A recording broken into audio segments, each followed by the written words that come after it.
Hello, everybody, and welcome to another live stream here on Easter Sunday. So thanks for those of you who are around and have joined us on Easter Sunday. Hope the Easter Bunny was very generous with their Easter eggs and all that malarkey going on. So loads of regulars here, so I'll come to you as we get to them, say hello. Just a couple of minds as to housekeeping stuff. People are already doing it. If you've got a question, write the word question in capital letters is even better. Makes me easier to see that. So as I said, I'll say hello to people, lots of regulars here, which is fantastic as we go through. So let's just start off. What I'll also do is I normally do other housekeeping announcements early on, but I'll maybe intersperse those a little bit because there's lots of news that I've got to share with you as we go. But let's start off straight away. Jilly Cruiser, thank you very much for I never know what they're called, super chat or whatever they're called. Thanks for that, Gilly Cruiser. I'm doing a 73-day Honda America transatlantic, or I guess it's like around Africa. If that's the one that I've seen advertised, it's an amazing trip. Would you suggest doing the ship tours? Thanks, Gary. Enjoy your videos. So, Gilly, I would definitely, in large parts of Africa, I would look at doing the cruise line tours, depending where you're going to, because obviously, there's lots of challenges, potentially, safety, whatever it is, familiarity, that kind of stuff. So I would do so. Although once you get for the South Africa leg, you may want to sort of slightly reappraise it. So I'm doing an Azamara South Africa later. Now I know Cape Town and I know Durban a little bit, so I know a little bit of the lay of the land and areas to avoid and stuff.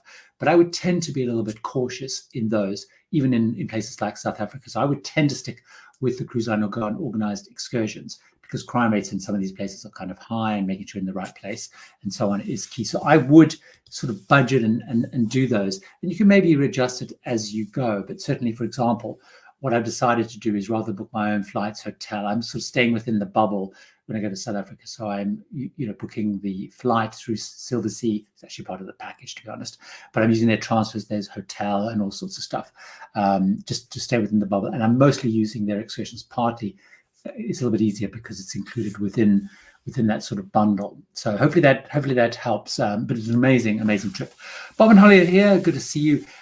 Bob is asking the question: with 101 cruises now sailed, do you have a favorite, excluding expedition cruises? So I don't know whether that's triggered Bob, because it's a nice little, I'm going to use a little opportunity to use your question to slightly do a little bit of self-promotion, as it were.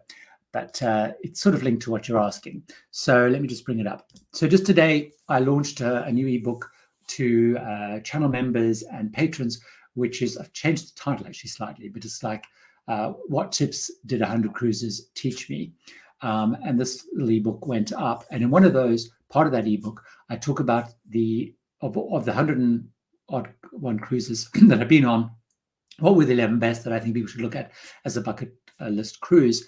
By the way, if you ever want to become a member, you can click the join button, find out more, or you go to patreon.com, tips for travelers, and you can get that ebook. So if you are a member, that is now available. Hopefully you got the alert. Anyway, so in there, my number one is actually Antarctica, but my number two, which is the minute I saw your question, Bob,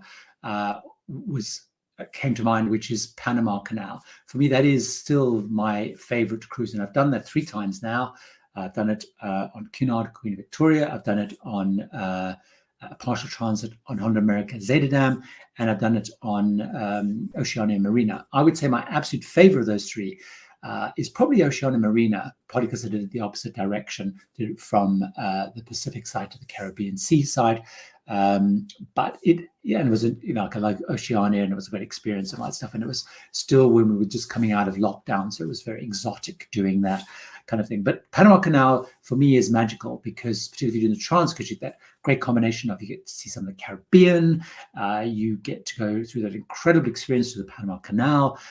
You then get, if you're heading up the other side, which I know you, Bob and Holly, are doing after the April group cruise, is you then get to see other parts, Guatemala and some more kind of unusual places. So that is my favorite, the Panama Canal.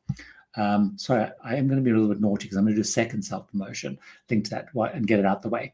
So talking about group cruises, The September 2024 group cruise, which is Canadian New England group cruise, has been on sale to patrons and members.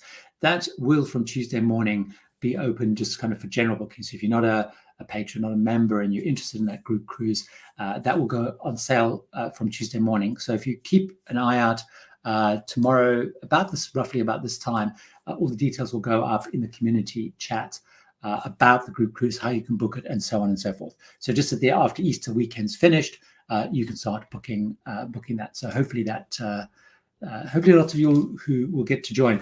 We've got about a third of that of the cabins that we've reserved. About 100 cabins got reserved, have already gone. So hopefully, I don't know how many people will come on that, but we'll see. So keep a watch out for that tomorrow. Calling all ports. For luxury lines, have you looked at Ritz-Carlton Yacht Club?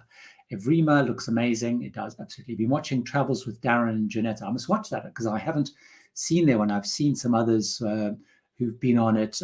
Trek Trendy, who's one of my absolute favorite YouTubers. He started to do a couple of cruise stuff. He went on it. Lots of issues and hiccups, which I'll talk about in a second. Positively to Regent, which we're also just on. So yes, I've looked at Ritz-Carlton Yacht Club. They have just got a new hotel director, which is someone that I've followed for many years, who was a hotel director level manager or whatever on Celebrity. He just left Celebrity and joined this week, actually, Ritz-Carlton on Evrima, Danny Thomas. So if you ever want to follow him on Instagram, he posts lots of updates. He hasn't posted on Evrima.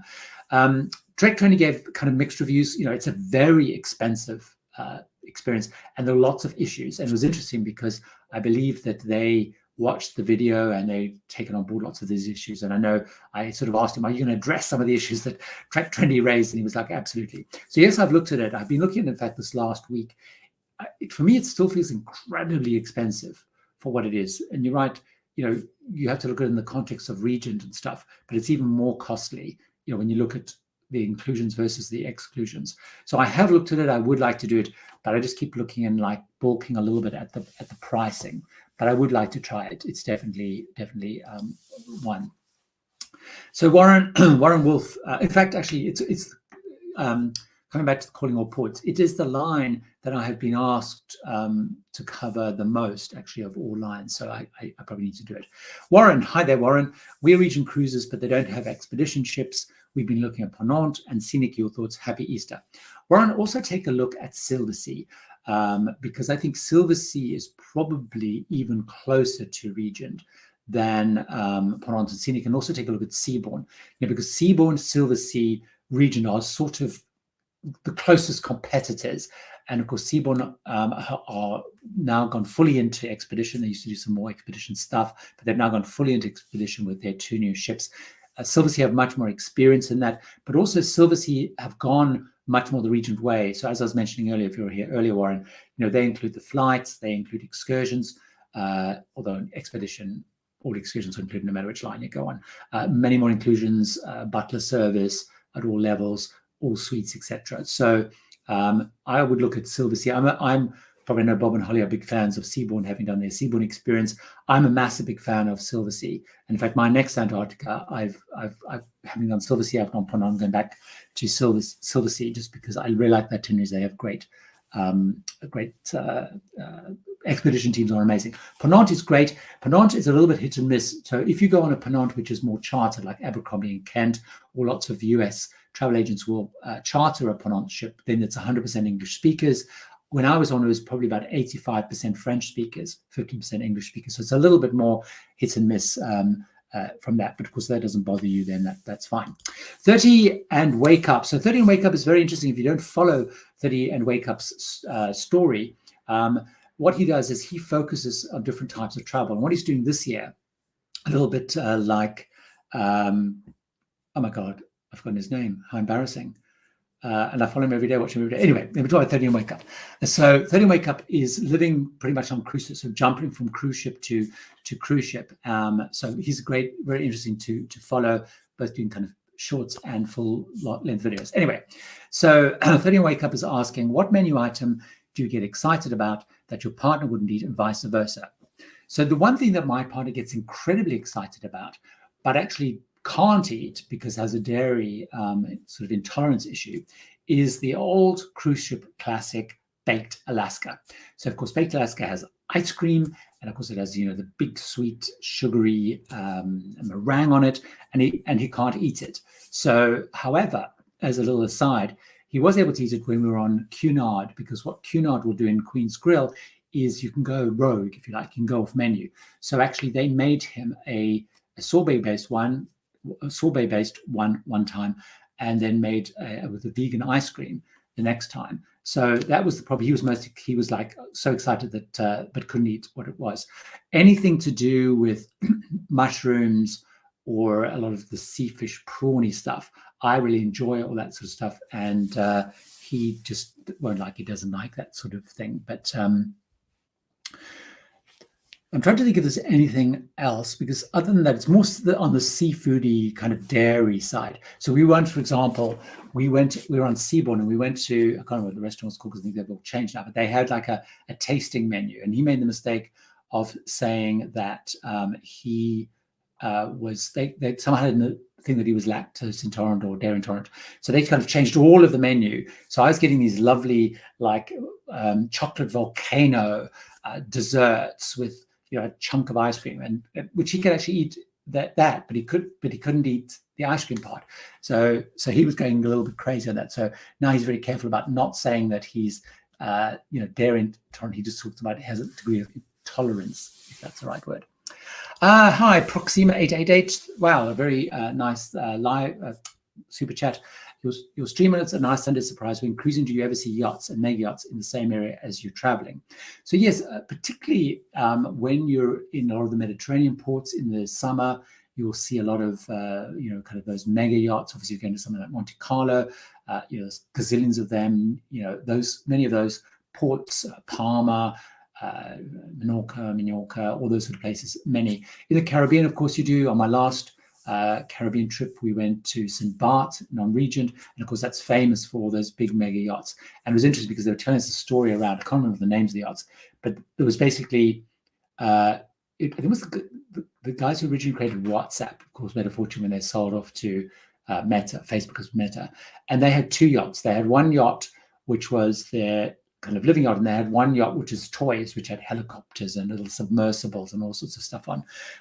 So yes, so the Sunday surprise, one of the things that I need to think about, and maybe I'll think about for the rest of this year, is I do get a lot of people contacting me saying, whilst a lot of people like the regularity of always doing the Saturday, a lot of people can't make the Saturday. They've got grandkids or other commitments. So maybe I should look at doing alternating Saturdays and Sundays, and perhaps that may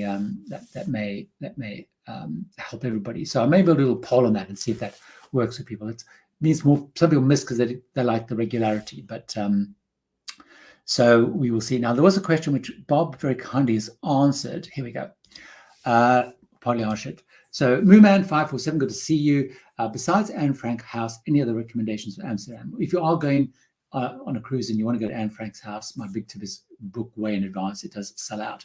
I think the Rijksmuseum, I think Bob and Holly mentioned a little bit earlier. I mean, I actually also just like, going on the little canal trip through all the canals. It's something like a hop of thing. You can go on canal trip and get a real sense and lay of the land. I actually just like kind of strolling a lot around Amsterdam, or getting a bicycle and cycling around. But I think the Rijksmuseum, Anne Frank's house, and the little tour around.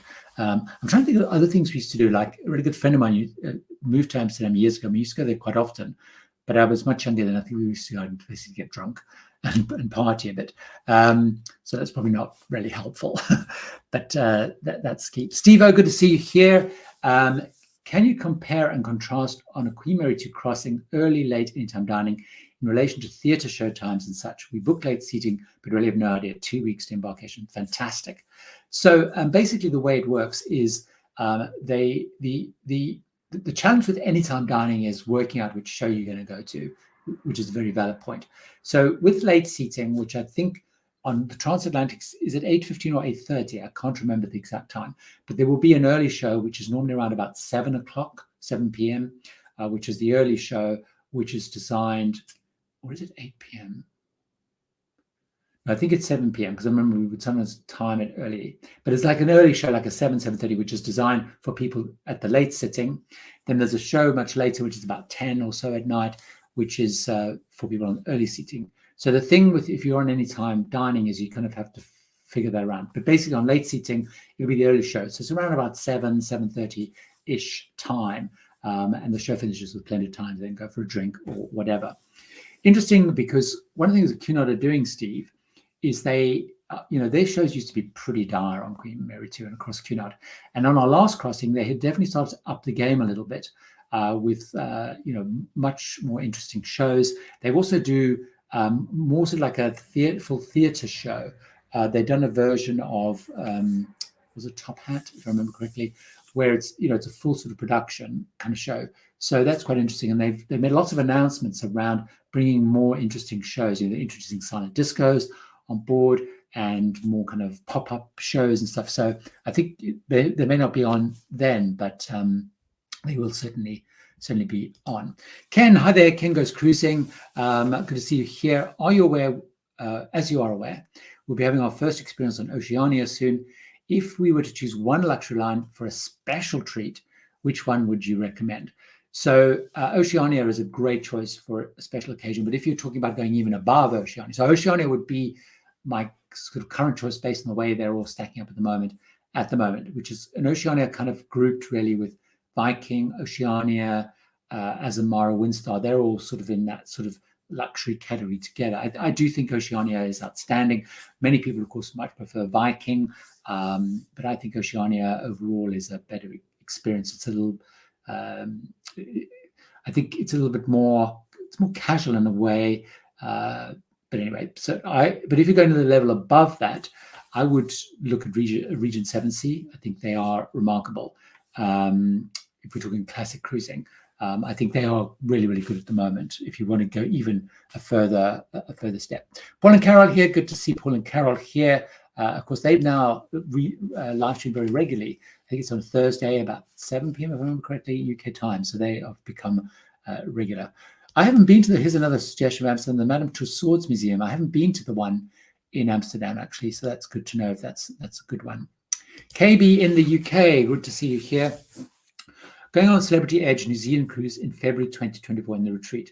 Can Sky Cruises use the Blue Restaurant? So KB in the UK, the great thing, if you are going in, the retreat, you can eat in any of the restaurants, included restaurants. So you can eat in Blue, so it's some dogs, something we can fight outside, I don't know if you can hear that.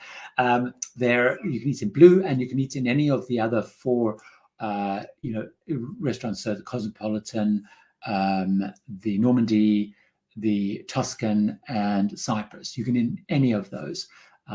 So yes, you absolutely can. In fact, I have met people who they didn't eat in Illuminae. They actually ate in Blue all the time because they actually preferred Blue, and I think they might have had friends in Blue. So just a reminder, write the word question. It makes a big help, particularly if there's lots of chat. But Angel, I've managed to spot yours. Do you know what's happening with Azamara booking? Angel, at the moment, Azamara moved from being on the Royal Caribbean systems this last week or two onto their own systems, and it has been pretty bad. I was talking to Sarah and Gary Pluck, the UK, the US travel agent. Sarah might travel in the UK. We've had lots of challenges with Azamara. I've had a couple of emails from people saying they'd booked things before they got on the ship, and none of those bookings were showing up. So definitely in their move, it's a bit of a mess. So I know, for example, some people haven't been able to book in online, so they're now talking about having to book in at the port. So there's a bit of a hiccup kind of all over the place at the moment with Azamara. Hopefully that will kind of quieten down soon, but it is a bit of a mess. Let's see, Lizzie, hi there. Question. Ideas for Norwegian Fjords cruise from UK smaller ship preferred with reasonable drinks package. Well, Drizzy Lizzie, I mean, one of the most, as we were talking, I think, when we had Gavin and Luke on Cruise Monkeys, P&O have a fairly attractive drinks package, but they're not in small ships, and they're using things like Iona. Fred Olsen is a pretty good one to look at. They generally are very reasonably priced. and they have a good drinks package. If you're going smaller ships, like Saga has many more inclusions, but they are pretty expensive overall. But Fred Olsen would probably be my key one to take a look at. Lorena Duggan, I recommend a great new YouTuber to you. He said he follows you and would someday be worthy of a combo with you. So, well, tell him to give me a shout. I get lots of YouTubers giving me a shout, new ones, and that's always great to meet new people. So tell them to give me a shout if they follow me. Pepsi Girl, question on Sky Princess from Southampton to Four Ports. Seeing military excursion at Guernsey, suggestion for La Rochelle and Bilbao. Happy Easter. Now, I didn't go on an excursion when I went to La Rochelle, so I probably don't have a great tip for you. I think I just did like a bus tour and stroller on myself. Bilbao, my tip is get on an excursion which takes you to the Guggenheim Museum, or even if you just yourself go. I seem to remember getting from the port to the actual museum was a bit of a faff, so actually going on a tour is a good idea, even if it's one of those tours where you get free time in the museum. I think the museum is pretty amazing, and it includes a few other bits and pieces as well, but that would be my tip. So if anyone else has great suggestions other than those, please drop. Oh, here we are, 30 days, and here we go, 30 days. So he's actually on the live stream, so that's great. So we were talking about him a little bit earlier, so I guess you might have posted that before we were talking about that. Paolo Chanella loves the channel. Thank you very much. So I'm going to take a slurp of water while we digest Tom's question. So Tom is asking, can you compare Cunard food, both free and paid, to Celebrity Royal Caribbean food, both free and paid? Do high-end luxury cruises really have better food? Tom, overall, generally speaking, yes, because the way it generally works is the budget per passenger for food increases as you kind of work your way up through the line. So generally speaking, yes. Now, there's always, of course, little exceptions, and a lot of it's down to personal preference, but generally speaking, it is. In reality, if you look at Cunard and Celebrity, they're really the same category, so they're very similar. If you go on Cunard, but you do go premium and you go into Queen's Grill or Princess Grill, the food is even a more elevated section, so it's much closer to you would find on a Seabourn, a Silver Sea, a Regent, an Oceania, in terms of the overall kind of quality side of that. So in Cunard, the buffet, I tend to think, which is maybe the point you're making, I tend to think buffets are very similar buffet-wise. I do see some difference. If I'm going to a buffet on, say, more of resort lines, so MSC, Royal Caribbean, Norwegian, then you go to the buffet, say, in Cunard Celebrity, and then you go into the buffet, say, on Regent's Seabourn, you do see a difference. And you see a difference of things like, say, food. So, for example, you might see more kind of tinned fruit, for example, and you will see you can also see in the grade of fruit and veg and just kind of the ingredient stuff. So not necessarily always the range of food is different. It's just, you can see in the quality, sometimes there's more choice and so on. So I do think there is a difference. I guess the question is whether people feel it's worth that key difference. But then generally speaking, yes. Steve, okay, there's a non-cruising question. Harrods or Selfridges? For me, Selfridges. I do like Selfridges. I find a bit more contemporary. They have a great food hall, lots of very interesting restaurants. Like one of my favorite restaurants in the world, which is Din Tai Fung, for example, has a concession in Selfridges. So I prefer Selfridges, much more fashionable. I do like Harrods. Harrods is much closer to me in reality. So I do like kind of popping into Harrods. But Harrods is much more tourist. Particularly on the ground floor of Harrods is crazy busy tourists. It's amazing food court, food hall, but it is much more touristy. Matt, do you prefer Celebrity or Princess? Celebrity by quite a margin. Celebrity, it's interesting because Celebrity and Princess are diverging a little bit, although they're sort of aiming in some ways trying to become more contemporary. So I prefer Celebrity just because I think it's becoming a little bit more contemporary, maybe a little bit more sophisticated in some sort of ways. I think the food is much better on Celebrity. I think their new ships are very beautiful. Although they're with Beyond and Ascent, they are becoming bigger and bigger ships. Princess is moving much more into the mega ship side, the 3,660 passengers plus. Their new Princess Plus ship is going to be Island Princess. Island Princess, I think, is their new one. Is it anyway? The new ship that's coming out, getting bigger and bigger and bigger. I really like the Celebrity. If you ever going for a special occasion, the Retreat and stuff is a great experience. Or the Princess with their new ship are going that way. I much prefer the Celebrity experience. I think it's better entertainment. I think the quality of the food is better. Just the whole ambience and ships. It's my personal preference. Princess is definitely shifting much more family, multi-generational. And a lot of people love Princess. It's just I prefer those. Expat Dreamer, I'd like to do the Suez Canal. I would really like to do it. And Fraser, that was who I was trying to remember earlier. Fraser, the Scottish chap he's doing very similar to our friend 30, who's going to be living for most of this year in 2023 on ships. He's just this week been through the Suez Canal. It's definitely on my list.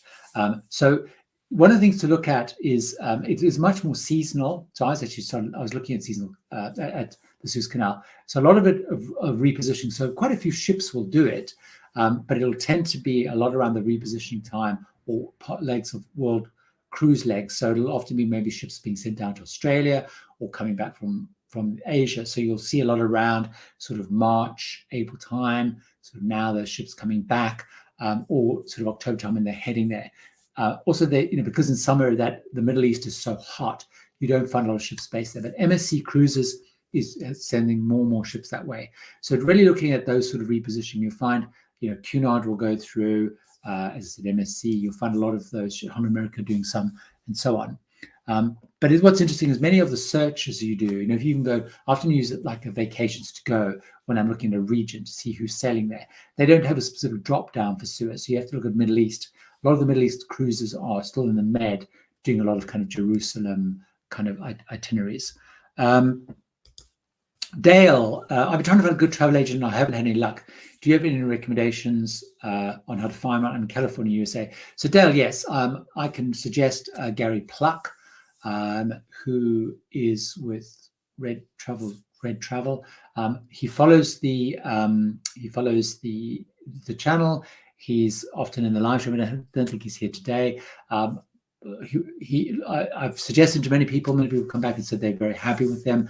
In fact, I got an email this last week with someone saying how incredibly happy they're with him. What I'll do, Dale, is I'll make a little note. I'll put his contact details in the notes of this, but his name is Gary Pluck, Pluck. Kathy West, thank you. I enjoyed the new ebook. So that's great. Just a reminder, I said at the beginning, is I've got a new ebook out, which is adding to all the other perks and stuff if you become a channel member or patron. So the join button, or it's patreon.com, tips for travelers. Love Travel. Hi there, Love Travel. Have you ever done a round trip New York transatlantic on Cunard? It's 18 days. Love Travel, I haven't done it, even though I've always wanted to do it, but it's always a sense of like, I'd happily do a trip, but it's always like if I'm going to New York or whatever, I want to go off and then do other things and explore and whatever. So if I was ever going to do it and I had the time, I would probably split it up, go in Vegas or even go on another cruise out of New York down to the Caribbean or whatever. But I like the idea of, literally, just relaxing if you want to unwind and stuff. And what I haven't seen is how the entertainment works. Now, the guest speakers will normally change when they're going on to different guest speakers, but some of the guest entertainers may change, but of course the production shows will be the same. So it will be a fairly similar kind of routine, but I haven't done it. If anyone's done it, let me know. I would happily do it.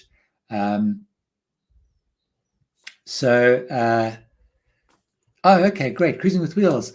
Enjoyed being guest on Always Be Booked podcast. So I've been on a couple of podcasts recently. It's good to see Cruising with Wheels. Cruising with Wheels is a channel that I strongly recommend. When I get lots of questions around traveling with accessibility, particularly with the wheelchair, Cruising with Wheels is a channel that I strongly recommend people go and take a look at. They have a huge amount of information there, and obviously are the experts in that. Certainly are one of the leading experts overall on YouTube, I would say, in this area. So I've been on a couple of podcasts. I should probably actually put the podcasts that I've done in the community tab. I should really do that. Yes, of course. Paul and Carol, they're booked. Give me an excuse, Paul and Carol, thank you, to plug the group cruise again. So Paul and Carol are coming on the group cruise in September 24th. They're not coming on the one in April because I think you've got a good excuse. I think you're on, if I remember correctly, I think you're on Queen Anne. So very excited they're coming. Just to remind everybody, I'll put up the little splabby here, that is the itinerary. It's on Celebrity Eclipse, Boston to Boston, Canada and New England, September 2024. It's been on sale to patrons and members. It will go kind of for anybody who wants to go on that from Tuesday morning. You'll be able to kind of book that. So have a look, as I said, on the community tab tomorrow night, about this time-ish. I'll put up all the details there so you can digest it and whatever, and then send in, tells you how to book and guideline price and stuff. So very excited Paul and Carol are coming. I think we've only ever, if I remember correctly, I think we've only been on one cruise together, which was a Sky Princess, if I remember. Was the only cruise we've been on so far. We were supposed to be on a Japan cruise, one of those that all got cancelled and never happened. So it's going to be great fun. So actually, one of the things I haven't spoken to Paul and Carol about, so I probably won't do it, is what I'm hoping, if there are some other YouTube and stuff, we're going to have some Q&A sessions. It'll be quite fun to get Paul and Carol and like when Bob and Holly are on the April one, try and get them involved in some of the YouTube chats and discussions. So we'll talk about that. They might not want to do that, so I probably hate that I've suggested that. So, hi, T. Sutro. We're doing our first river cruise, Bucharest to Budapest. That is a great, great itinerary. More formal, less formal than larger cruise ships. Will be on the Scenic Jade. It's definitely, it's less formal. They ask you to wear sort of collared shirts and sort of not jeans in the evening. People will bring along often a jacket for the sort of captain's welcome and farewell party. But generally speaking, it's not that dressy, often because people, I found generally on river cruises are, some people will come over from the States or whatever for a specific itinerary. Now, that itinerary is normally 10 days. I'm not sure if your Scenic Jade is 10 days, but and they're often doing other things. So they don't necessarily want to bring a jacket. So I haven't taken a jacket on any of the river cruises I've been on, but I always take, smart sort of, long sleeved, what are they called, lounge shirts, or whatever, I don't know what they're called, and sort of chino or smart trousers. That's about as dresses get. But having a jacket for dress up nights will be great. And it's very interesting because I was looking recently at, because I want to update my some of my videos on river cruising, and looking at some of the Viking and waters. I was on that sort of gala night that quite a few people were wearing jackets. So you definitely won't go amiss. But if you haven't got one, it won't be a problem. Robert, would a small ship experience be recommended for Panama Canal? My concern with motion ship compared to a large ship. So Robert, I would say the big pro of the small ship experience is you're almost certainly going to go through the old canal. So of course you've got the old canal and the new canal. You have Panamax ships, which is a maximum size to go through the old canal, and you have Panamax Plus. Is that the right term? Anyway, it's Panamax Extra or whatever, goes to the new canal. So the smaller ship is more likely to get to the old canal, and I always recommend going through the old canal because that's just magical. It opened in 1913, and it's just an amazing experience. Was it not? Sorry, opened in 1914. Now, in terms of motion of the ship, obviously going through the Panama Canal, there isn't really motion, other than you going up and down. But you probably will, once you get into the Caribbean or you're on the other side, if you're heading up to San Diego, you probably will have a bit more motion, but I wouldn't worry too much about that. If you are worried about it, get a midship kind of cabin on a smaller ship and you'll be fine. I mean, it's only if you're going somewhere which much rougher waters. I don't think you wouldn't notice it a lot more. Like I've done small ship experience around the Caribbean and haven't really seen it as much. But I wouldn't let it put you off going on a smaller ship. You could go, but if you are going to go, it depends what you mean by small. I'm talking like the R-class ships, Azamara or the Serena, Insignia on Oceania, kind of stuff, or the Windstar. But if you're going even on a Honda America Zeta Dam or a Cunard Victoria, that Vista class size will go through the old, and that's not a small ship. That's like 2,000 passenger size. Right. So Warren was talking about doing the Northwest Passage. So I've been looking at that. And the other line that you might want to look at then for that is Hapag-Lloyd, actually, Warren. I'm doing Hapag-Lloyd, Greenland and the Canadian Arctic. I did look at their Northwest Passage itinerary, and it didn't work for some reason. I can't remember why.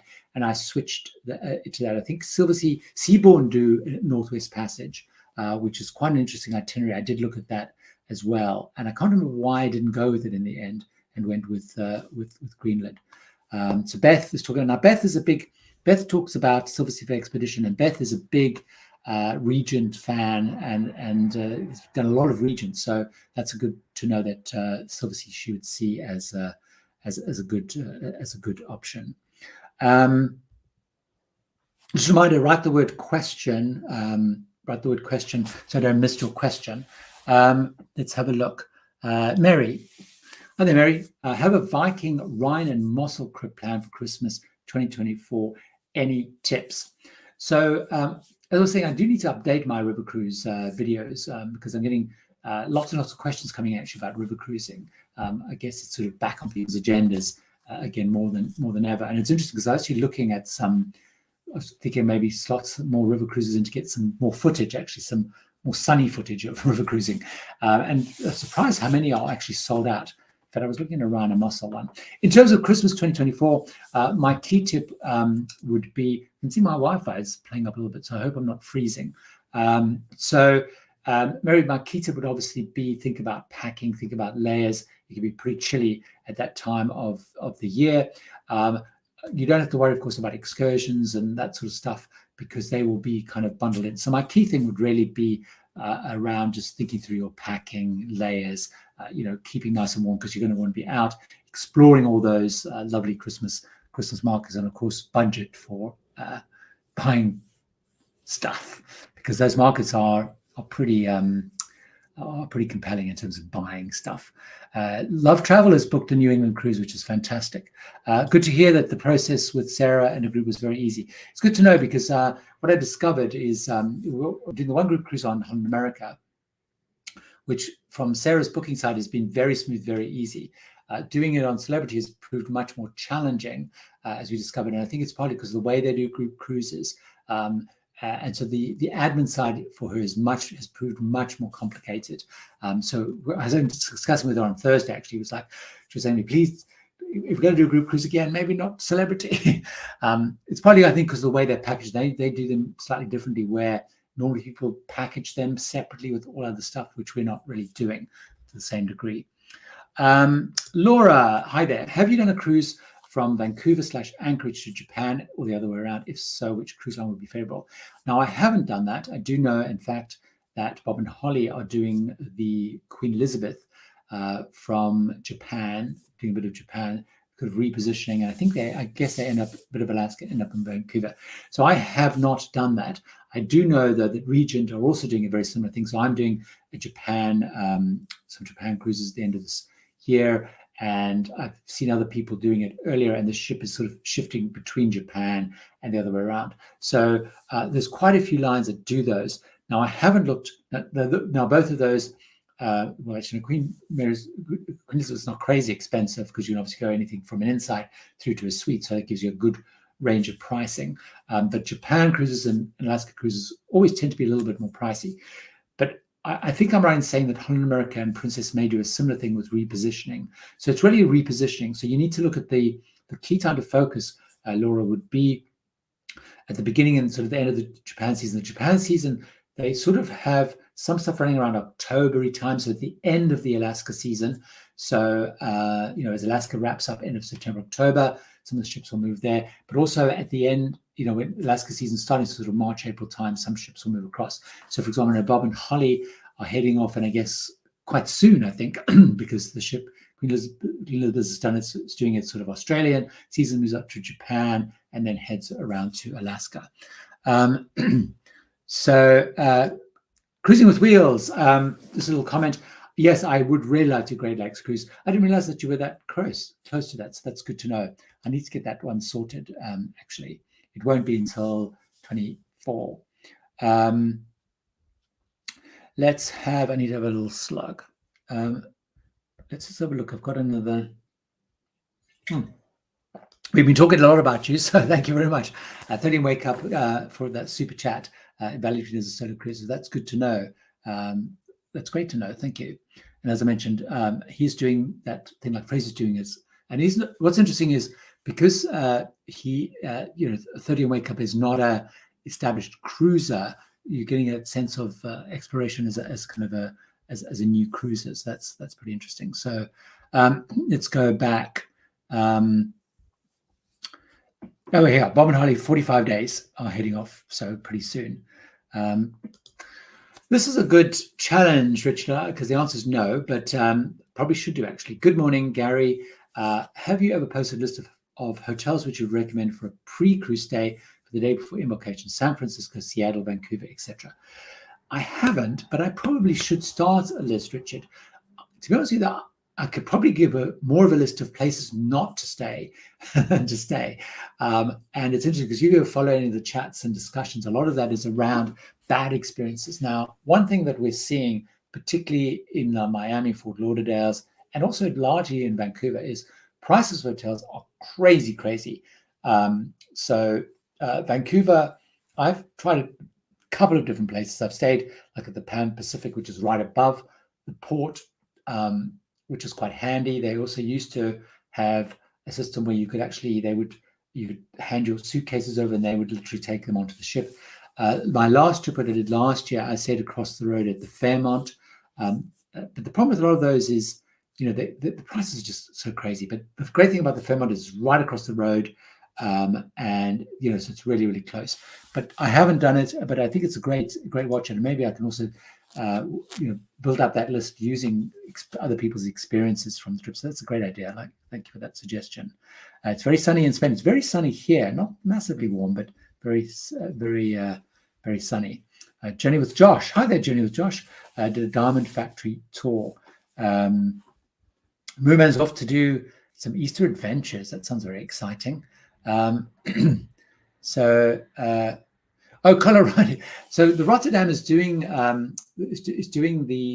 moving from the US across to Europe because they're repositioning. And there's a couple of Alida Locatoni is on there, Doug from Cruise Radio on there. So two of the people that I really admire and like, they're on there. So if you do want to follow that whole Rotterdam experience heading across, then do follow that. No, I didn't, partly because I didn't really think about it, to be honest. But also then I've got other trips. I'm heading off in about a week's time or so, just over a week, to do my Nile cruise and stuff. So I didn't, but it's been quite interesting following them. I was actually asked to go and catch up with the ship because they're doing some stuff in Amsterdam and stuff. But as you know, I don't really go on kind of pressy trip things, so I turned it down. Also, didn't time date wise. Yes, good point. Beth making the point about snow. It can get very chilly at that time. Here's a good challenge question. Christine, good to see you. How does Oceania compare to Azamara? Which one would you recommend and why? Personally, I would recommend Oceania like 100 times more than Azamara, particularly at this current point in time, because they are seeing lots of challenges, as you might have heard earlier, if you're here earlier, with booking and all that sort of stuff. Now, of course, Oceania and Azamara, parts of their fleet are exactly the same. So all of the Azamara fleets are R-class ships. So they're quite old ships. They've obviously been nicely done up. Oceania have a couple of those, like Regatta, Insignia, Serena, are exactly the same ship. But Oceania, I feel, has better service, probably better training, better systems at the moment. And I do think the food is much better. I've had good times in Azamara, but it's definitely much more rocky. Oceania, I think, is in another league. And of course, they have their newer ships, Marina, and Regatta, Marina and Riviera are great. Of course, they've got Vista coming. In fact, travel agent Sarah is doing one of the shakedown cruises quite soon. I'm booked on Vista next year only. Bob and Holly know a little bit sooner. So I would absolutely, without a shadow of a doubt, recommend Oceania. If I was booking a cruise and Azamara and Oceania, even an R-class ship, we're doing the same journey, without a shadow of a doubt, we'll go Oceania. And particularly at this particular time. Lots of questions about Oceania, which is interesting today. Manny, I booked an Oceania cruise to Bermuda from New York in August. I think I know the itinerary you're talking about, actually. There's quite a few overnights. Are there any special considerations for the 2 overnights in port? Shore excursion thoughts? Manny, I have never been to Bermuda. It's a place I would absolutely love to go. particularly because of a lot of the history of Bermuda and, the link, I guess, to Nelson and stuff. So, but I don't know a lot about Bermuda. So if anybody has good tips on Bermuda, please add this in. I know that itinerary, it's a really interesting itinerary. And in fact, I think some other people who follow the channel, Jim and Cami, who I met years ago on her show, and I think they were originally on that. And I was looking at that one time as a trip. So if anyone has any Bermuda tips, please leave those. Jerry, hi Jerry. When cruising in Europe, do port visits count towards the 90 out of 180 rules? I don't know, Jerry. I'm guessing they probably will do, because it's kind of between arriving and leaving would be my understanding, but I don't know the answer. But I'm guessing, they're clocking days from the time you arrive in Europe to the time you leave. So I guess, that's when you will be recorded as being within there. So that would be my thought. But I don't know. But that I feel like it would be. If anyone knows, let us know. Just a reminder, write the word question. I think I missed a question. Saving money for okay, here we go. I'm saving money for a 7 to 14 days trip to the Baltic and Norway, which is a great itinerary. If I can only afford 7-day cruise, it will be Norway. MSC is what is on my mind. Well, keep following me, because in November, I'm actually doing an MSC Virtuosa out of the UK to Norway. So I'll have much more to report on that. MSC, of course, is incredibly inexpensive. Obviously, you can go everything from inside through to the yacht club. So I'll also have a look at that. It has very attractive pricing. The excursions are quite expensive, but that's more a function of Norway. Not too bad versus some other lines, because obviously they work on bigger groups and stuff like that.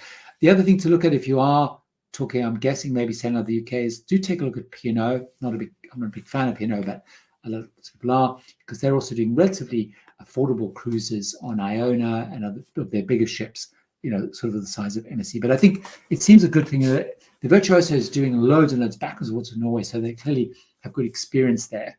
And as I said, keep an eye out, because I will be covering that. I'm going in May, so probably the videos will be July-ish time. Probably, I don't know if you can wait that long.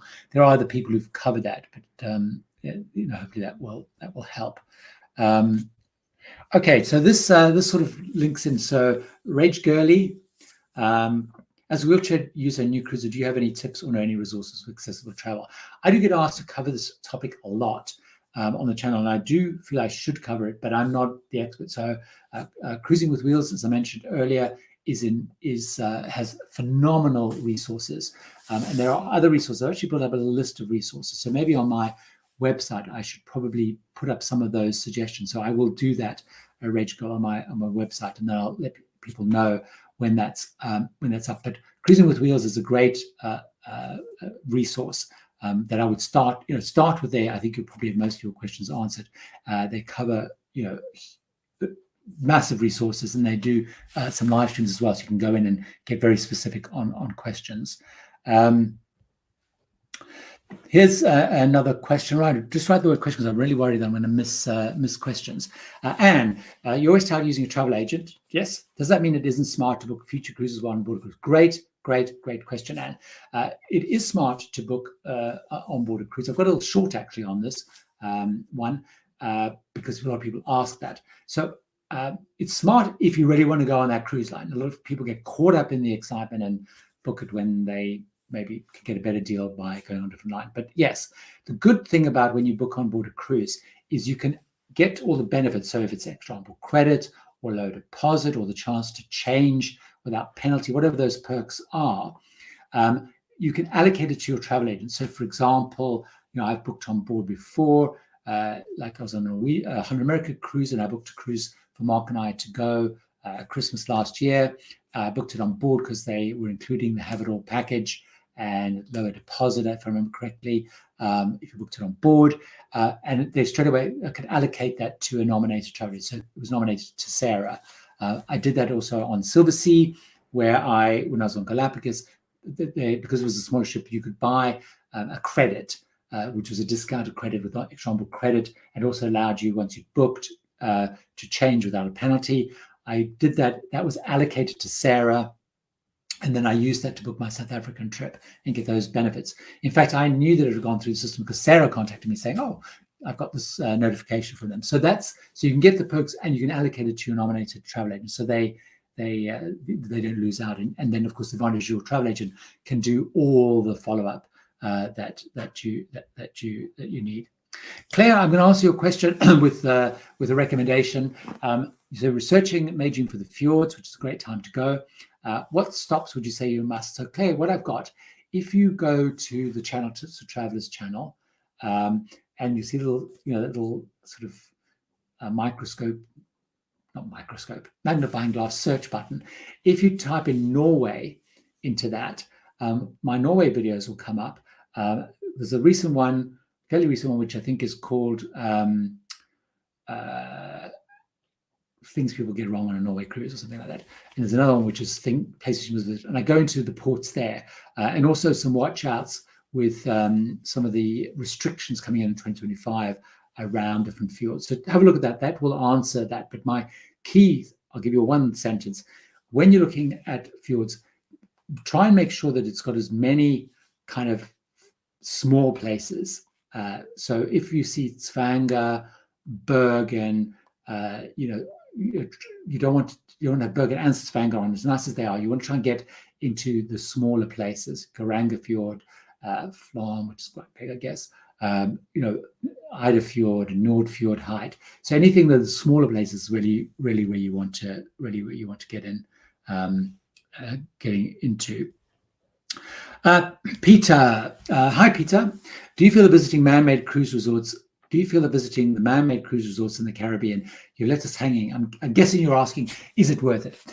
I talk about that, Peter, fairly often in my videos because I'm a little bit torn on those. I'm torn in that they are, of course, man-made, so you're not really going to see a true Caribbean experience, and you're not, of course, putting money into the local economy. Of course, they will employ locals, if they're in the Bahamas or whatever, they'll man those islands mostly with locals, so you aren't creating employment.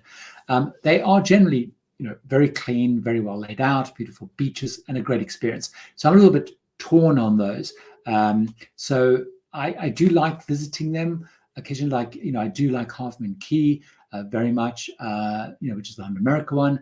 I do like Harvest Key, which is the Norwegian group one.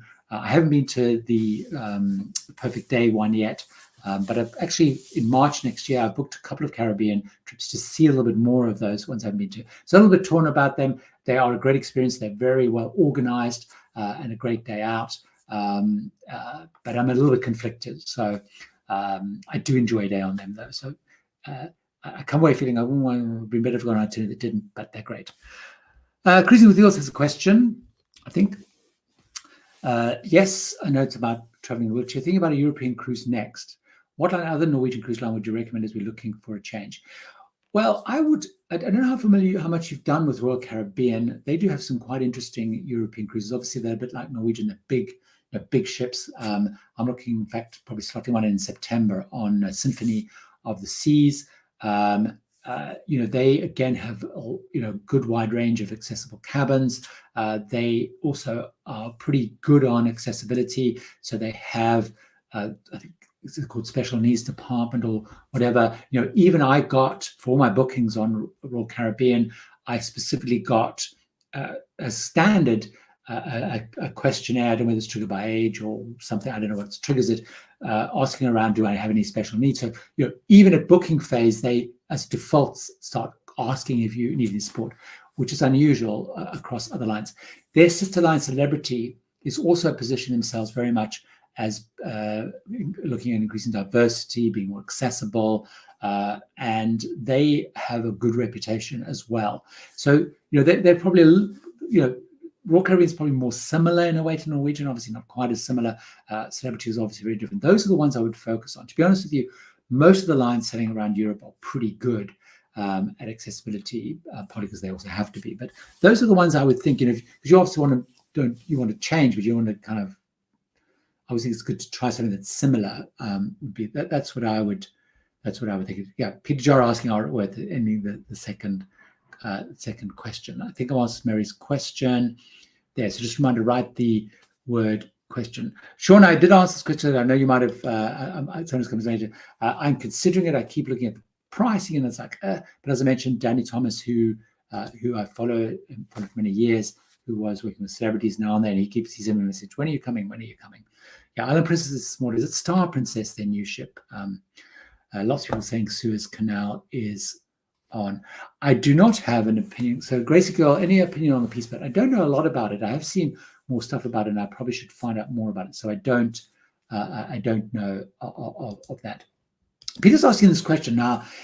They have just announced actually that they have re-signed with Lincoln Center Stage. There was a lot of chatter on cruise message boards about getting rid of Lincoln Center Stage, but they also issued a whole statement recently about their music offering, and they spoke about it. Still, they've signed some partnerships. So I don't know whether it's going to be across some ships or not, but that's not the announcement that they made.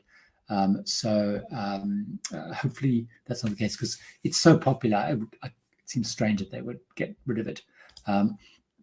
Dana asking the question, what are some of your favorite embarkation cruise ports in Europe? To be honest, none of them. Cruise embarkation ports in Europe are a bit of a nightmare, like many embarkation points.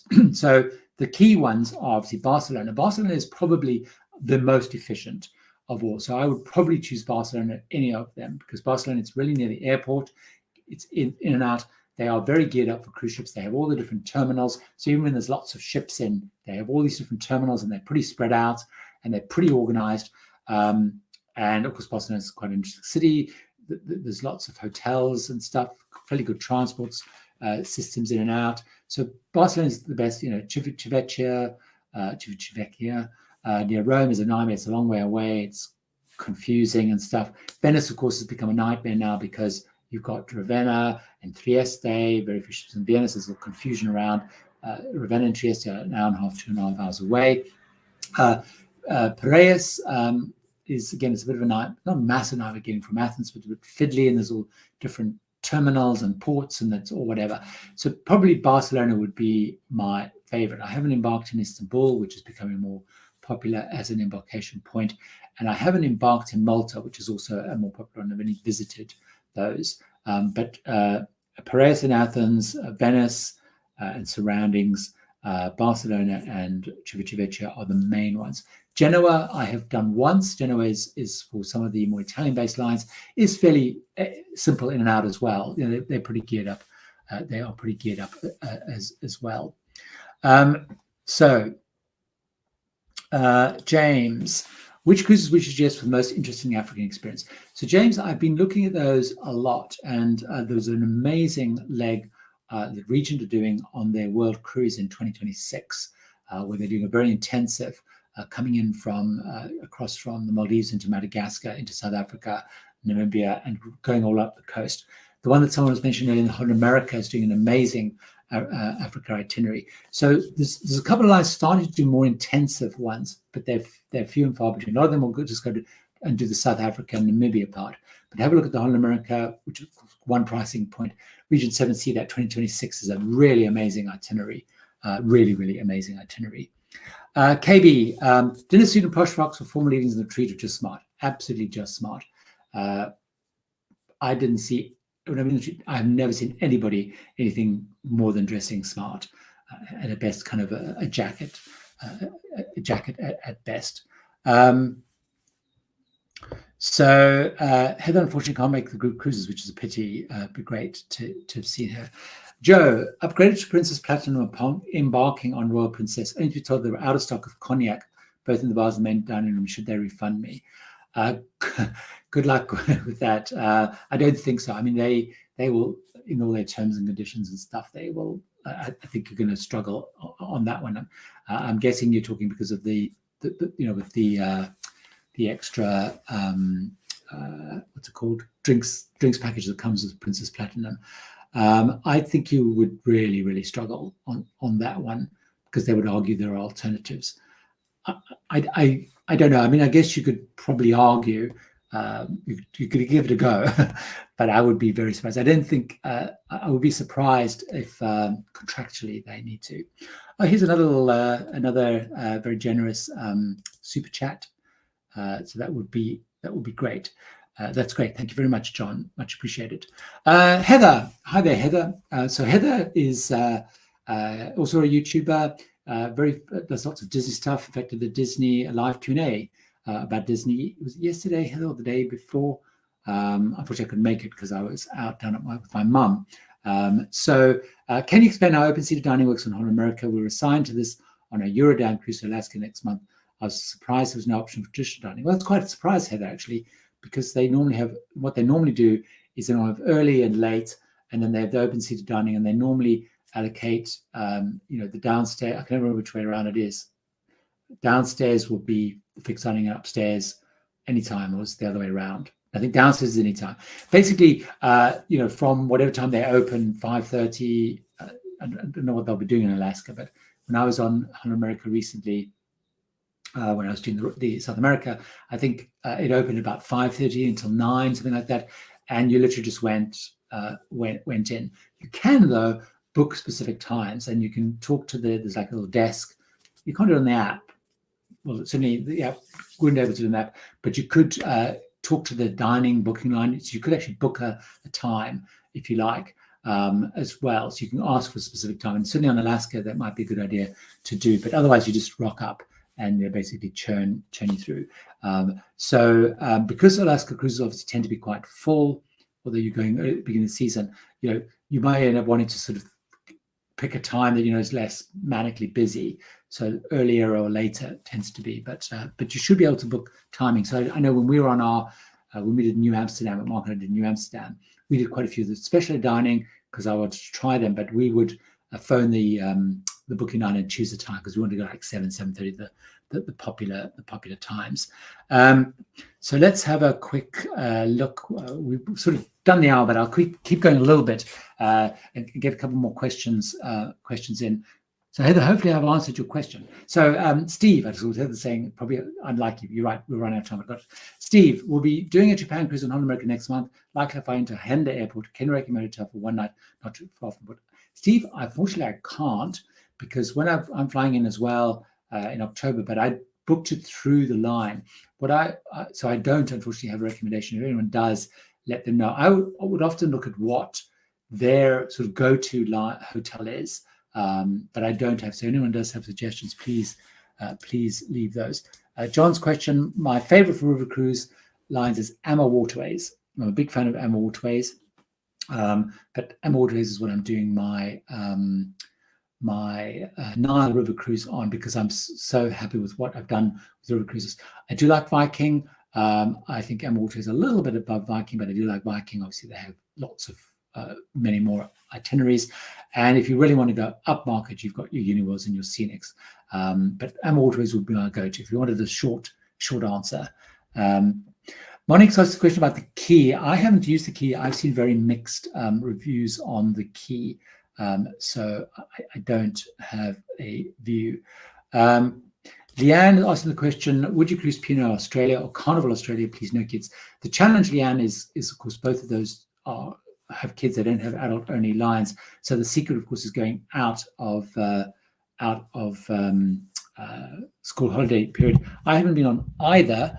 I would lean a little bit towards Pinot Australia just because of stuff I've seen, like Chris Frame, who in fact is my guest next week, done. So maybe, Leanne, if you are around next week, in fact, I'll do a little punt for that now. If you are around next week on Saturday, I've got, I've got your question up. Let me take your question off. Let me just take the question off. So next Saturday, a little bit earlier, so 4 o'clock UK, so it'll be 11 a.m. Eastern time and 8 a.m. Pacific time. I've got Chris Frame on. He is an Australian, and he's cruised on all the different lines. He's a maritime historian. He writes books about ships, cruise ships, and he talks on cruise ships. In fact, he's spoken on Pinot Australia. He's spoken on Cunard. He's going to be on next week, and he's probably going to be a much better person to actually answer that question. So if you join next week, hopefully we'll answer that. I'll try and remember to ask that question. It's got to be answered Heather's question. So let's have a look. Hi there, Mike. So Mike, I've met Mike years ago at TBEX, the the blogging kind of conference. Going on a first river cruise next month, and Viking, fantastic. I watched one of your videos on river cruising, but how you thought you could just go out on your own and explore. I was looking forward to that, but guess it won't be happening. Well, Mike, it does happen, but you just have to watch the timings, because river cruising tends to be more of a shared experience. Obviously, excursions are included, so people have paid for those. They tend to go on those, but just, you have to just watch how much free time you have, because they might be selling at 11 o'clock or 12 o'clock. So it's unlike an ocean where they can get in the morning and leave in the evening. So, just watch out for that. So the Wutong Live, I'm going on our cruise in 2025. So excited. Why would you feel uncomfortable? Just watch lots of YouTube to get an idea of how it is. No reason to be scared. I think it's different. I think in our cruise, I think people are talking more around once you're heading around, into Angola and Senegal and that sort of stuff. So I'm going on my Nile cruise in 10 days' time. So I will tell you more around that, certainly. Right, so we've run a little bit over time. I think I've answered quite a few questions. If there are any questions, I do try and go look for them. Do try and answer any through shorts or other ways. Just to remind you that next week I do have Chris Frame on. In fact, once this ends, you will get a link to be able to click remind you. So hopefully you can join me there. Hope you have a great rest of the Easter weekend. Thanks so much for joining, and take care, and see you next Saturday, I hope.